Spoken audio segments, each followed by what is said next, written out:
Did you know that White Chicks was directly inspired by a 3 a.m. phone call between Shawn and Marlon Wayans after seeing Paris and Nicky Hilton on a magazine cover? What started as a wild late-night idea became a $113 million worldwide box office hit that cost just $37 million to make. But here's the twist. Despite becoming one of the most quoted cult comedies of the 2000s, White Chicks has been stuck in sequel limbo for over 2 decades. The movie that critics absolutely demolished with a brutal 15% on Rotten Tomatoes somehow became a cultural phenomenon that still has fans begging for more. But after 21 years of false starts, broken promises, and changing cultural landscapes, the real question isn't whether they want to make it, it's whether they actually can. The birth of a cult classic. When White Chicks hit theaters on June 23, 2004, nobody predicted it would become the cultural juggernaut it is today. The premise was absolutely ridiculous. 2 black FBI agents, Marcus and Kevin Copeland, go undercover as wealthy, white socialites in the Hamptons after botching a drug bust. What could go wrong? Everything, according to critics. The movie was savaged for its unconvincing prosthetics, called too silly, obvious, and racist, and dismissed as another throwaway comedy. But audiences didn't care about the reviews. They were too busy laughing at lines like, "Once you go black, you never go back," and "Hold my poodle," that would become instant classics. The genius of White Chicks wasn't in its technical perfection, it was in its complete commitment to absurdity. The Wayans brothers looked nothing like the Wilson sisters they were supposed to be impersonating, and that disconnect became the source of the humor. It was comedy through sheer audacity, and it worked. Marlon Wayans later revealed the movie's origin story on Instagram, explaining how his brother Shawn called him at 3 a.m. with the idea of seeing a magazine cover of Paris and Nicky Hilton. When Shawn said, "We should play girls like this," Marlon's first response was, "You high?" But by the next day, they both saw the vision. The Hilton sisters were the ultimate pop culture icons of the early 2000s, representing a specific type of wealthy, privileged lifestyle that was ripe for parody. The box office success nobody saw coming. Despite the critical massacre, White Chicks proved that audiences craved this type of over-the-top comedy. The film's $113 million worldwide gross against its modest $37 million budget made it a solid financial success. More importantly, its afterlife on DVD and later streaming platforms turned it into a genuine cultural phenomenon. The movie became a quotable masterpiece, with fans reciting entire scenes word for word. Terry Crews' portrayal of the obsessed Latrell Spencer alone generated countless memes and viral moments. The film tapped into something that transcended its initial reception. It became comfort food comedy for a generation. But success came with a price. The very elements that made White Chicks popular in 2004 would become increasingly problematic as cultural attitudes shifted toward greater sensitivity about racial representation and comedy. The sequel that couldn't get off the ground. Talk of a White Chicks sequel began almost immediately after the original success. In 2009, just 5 years after the first film, a sequel was officially announced to be in development. Then, it disappeared without explanation. This pattern would repeat itself for the next decade and a half. In 2018, rumors swirled again about White Chicks 2 being in the works. Terry Crews added fuel to the fire in 2019 when he confirmed the sequel was happening and expressed his openness to reprise his role as Latrell Spencer. But Marlon Wayans quickly shut down those claims, revealing that the information wasn't meant to leak and that they didn't have a deal yet. Each false start revealed the same underlying problem. While fans desperately wanted a sequel, the logistics of making it work kept getting more complicated. The entertainment industry was changing rapidly, and a comedy that relied heavily on racial transformation and stereotypes was becoming harder to justify, even as a parody. The age problem nobody wants to talk about. The most practical obstacle facing White Chicks 2 isn't cultural sensitivity, it's simple mathematics. Marlon and Shawn Wayans are now 52 and 54 years old, respectively.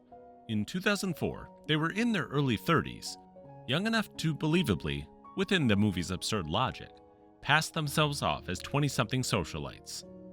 2 decades later, that same concept becomes exponentially harder to sell. The entire premise of White Chicks depends on the audience accepting that two grown men can successfully impersonate young women, even with obviously fake prosthetics. That suspension of disbelief becomes nearly impossible when the men in question are approaching their mid-50s. The cultural landscape has shifted. Beyond the age factor, White Chicks 2 faces the challenge of navigating a dramatically different cultural landscape. The white face concept that was controversial but acceptable in 2004 would face much more intense scrutiny today.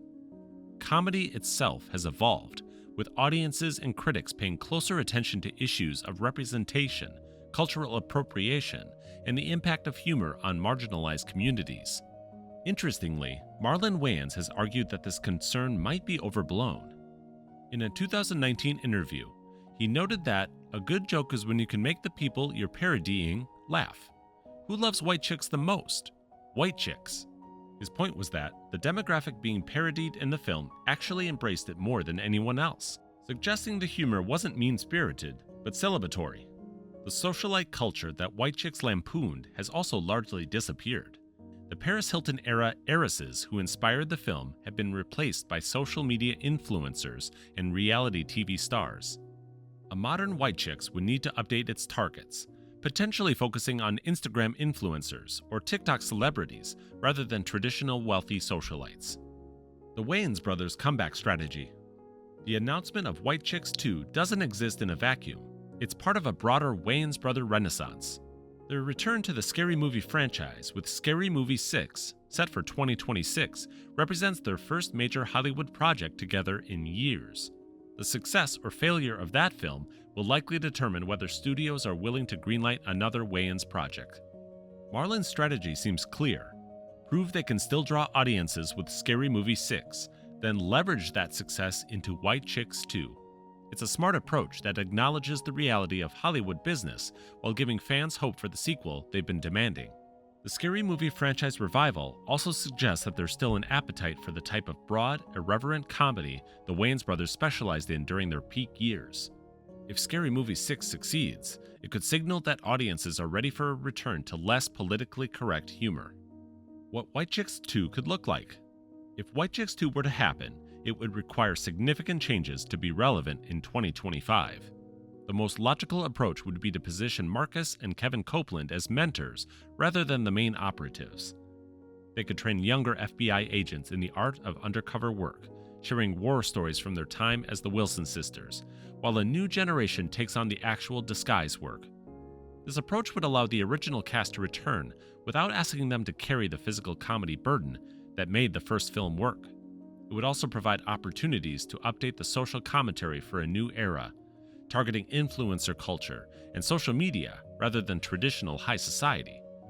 The sequel could explore how deception works in the age of smartphones and social media, where maintaining a fake identity requires constant online presence and verification. The challenges of going undercover in 2025 are exponentially more complex than they were in 2004, providing rich material for both comedy and social commentary. The business reality. Despite fan enthusiasm and Marlon Wayans' apparent commitment, White Chicks 2 faces significant business hurdles. The original film's success was largely driven by DVD sales and cable television airings rather than theatrical performance. In today's streaming-dominated landscape, it's unclear whether a White Chicks sequel could generate the kind of revenue that would justify a major studio investment. The comedy genre itself has struggled at the box office in recent years, with audiences increasingly turning to streaming platforms for laughs rather than theatrical experiences.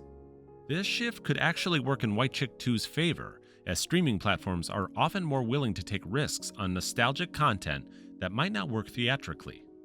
Netflix, Amazon Prime, and other platforms have shown interest in reviving cult classic franchises, and White Chicks 2 could be a perfect fit for this trend.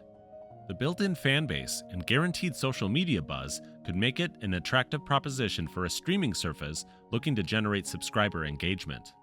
The verdict: too little, too late? The harsh reality is that White Chicks 2 is probably arriving about a decade too late. The optimal window for a sequel was between 2009 and 2015, when the original cast was still young enough to reprise their roles convincingly and before cultural attitudes shifted so dramatically regarding racial comedy. However, that doesn't mean the sequel can't work. It just means it needs to be fundamentally different from what fans might expect.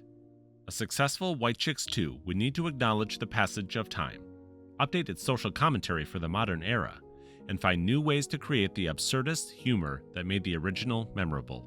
What do you think? Is it time for Marcus and Kevin Copeland to return? Or should some movies remain as perfect time capsules of their era?